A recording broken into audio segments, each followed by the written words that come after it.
लाडकी बहिणी योजना, बरोबर आहे. पण जर समजा तुम्हाला काही करायचं असेल, देता का नुसते पैसे काय देताय? यांचा काहीतरी गैरसमज झालाय, तोच दूर करूयात। एकनाथ शिंदे यांनी फक्त पैसे नाही दिले, तर लाडक्या बहिणींच्या स्वप्नांना बळ दिलं। मुलींसाठी शिक्षण मोफत केलं, त्यांना फ्री मध्ये उच्च शिक्षण घेण्याची संधी दिली आणि त्यामुळे कितीतरी मुलींना नोकरीची संधी मिळाली। त्यांना प्रवासात सवलत दिली, ज्यामुळे महिला घरातून बाहेर पडू लागल्या, स्वावलंबी झाल्या।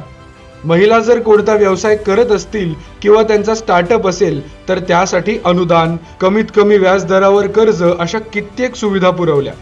आता महिलांना पिंक रिक्षा वाटप करून त्यांना स्वावलंबी सुद्धा केलं। कित्येक लाडक्या बहिणींनी त्यांना मिळालेल्या पैशातून छोटे व्यवसाय सुरू केले।